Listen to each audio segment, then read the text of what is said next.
Bum, bum, bum, bum, bum. What's up, dudes? Here to crack open our Saturday six-pack, our college Saturday six-pack. First one, diving right in. First up, TCU plus 11. It's down to, I saw, plus 11 versus Texas. 2 words, Max Duggan. 2 words, Texas sucks. Texas allowed 56 points on 50% third downs, 100 penalty yards versus Tech last week. I don't think I take them by 2 touchdowns versus anybody. Not to mention TCU put up 500 total yards themselves last week.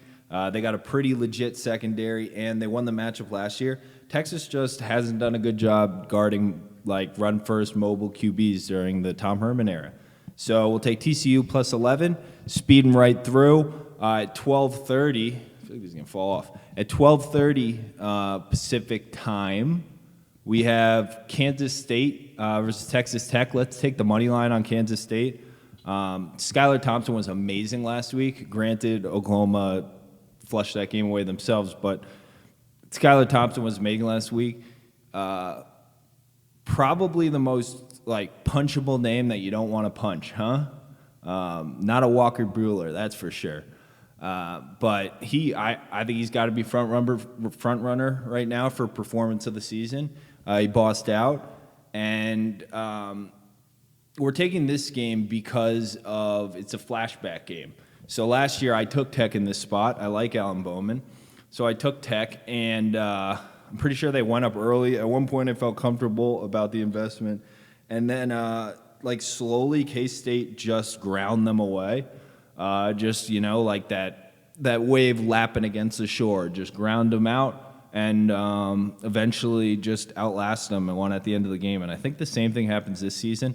I love their coach, and he just puts the vice grip on and keeps it nice and steady. Him and Skylar Thompson, I mean, in a weird season like this, I think they're a tough combination to beat. So given how much I like Klein, I don't see a letdown spot. And I don't know, what is it? It's 2.5. Let's just take it's only like minus 130. I think it might even be a little bit lower. So I'd take. I think Kansas State's a good play on the money line. Just take the money line. Why not? At 1, we have Ole Miss at Kentucky. This is a weird one because I feel like you're going against a lot of core sports investing rules on this one in football. But it's basically, it feels like it boils down to Lane Kiffin and his schematics with his skill player advantage and QB advantage against Kentucky, who has the advantage in the trenches. Really on both sides, pretty handily. They're going to have the advantage against most teams. I think that's why, sharps are going to be on them all season, as they probably should. It might turn around at some point. But this is the thing during COVID where we have these limited practice schedules, and it's weird, and it's just such a unique situation that like bounce back spots and like those value type plays, I'm like not gonna look for necessarily like I normally would, and I'll be willing to play against them more than I normally would because I think it's gonna be much harder. An object that once it's in motion stays in motion. I think it's gonna be harder to get it out of motion. During you don't have a full like normal practice week of like normal things and like we gotta get this one back, all these things. I don't know. It's a really weird time. I think people are going to stay in ruts when they get in ruts. And that's why I'm looking to play against Kentucky here. They just made so many mistakes, shooting yourself in the foot, not being ready for that, like, whatever, the 2-point play. Just, I don't know. And Terry Wilson, man, after missing so much time, he was bad to begin with. I don't know. It scares me that, like, with him and how I saw them play last week, like, how are you going to keep up with Ole Miss scoring? Just how are you going to do it? And, like, I'm looking at it's plus 6.5. I think we have to sprinkle some money line, too. I really do, because it's just going to be so hard for them to keep up scoring. So I've got Ole Miss circled. We're definitely taking the 6.5. Who knows? What if we see a 7 and then on the money line get them at, like, plus 2 something? That's really enticing. I like that. I will be playing the money line. I think they can easily win outright. Why not? They play. Why not? If Kentucky's going to keep making mistakes, I certainly think they can. So moving on, at 2, we have Middle Tennessee State, Western Kentucky. This is, I think, a value play because I think they're just as talented as each other, and the spread's 7. Middle Tennessee State, speaking so fast, is the definition of like talented but dysfunctional, especially like in the conference they're in.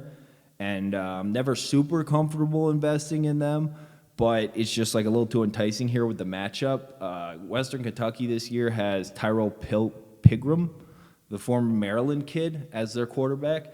And he's like a run-first guy, which Middle Tennessee is like particularly adept at defending. They do good in that matchup.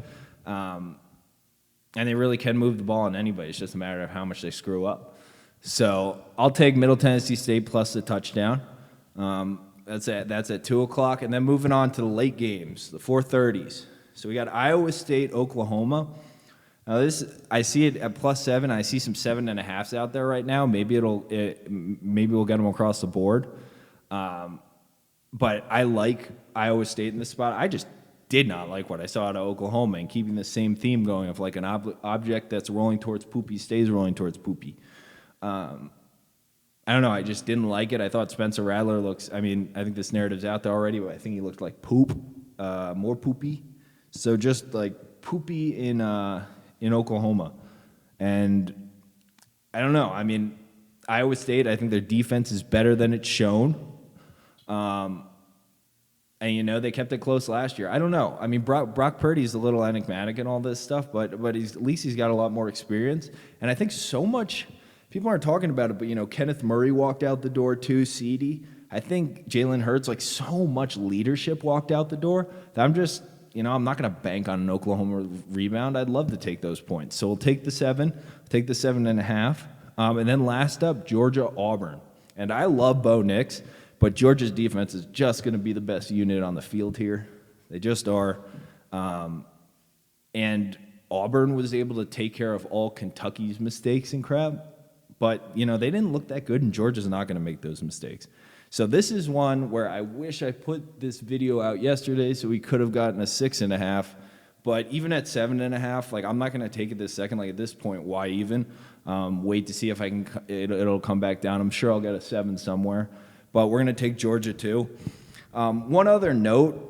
So TCU, Kansas State, Ole Miss with some money line sprinkle. Don't forget. Middle Tennessee, Iowa State, Georgia, and then just a note on. I see a lot of people talking about taking SMU, and I see the lines down to like -1. It's moving towards Pick'em at some places, and I'm not gonna. I don't know, but I can't remember if I definitely didn't bet this last year, but I don't know. It just seems like they're like the same team, but one has a defense. So it's like, or like a decent defense. Like Memphis' defense isn't great, but it's better than SMU's. So if they just like both have the same like offensive attack, that's good. And then one kind of has a defense and it's a pick 'em. I don't know. I'm sure SMU has some fans, but I don't know. I think I'd be on Memphis or nothing in that side. And then just, the line movement in the Navy Air Force game, it's like up to -6 for Navy or something. Yeah, I'm not gonna bet against that. So it'd be Navy or nothing for me there. All right, enjoy Saturday, boys.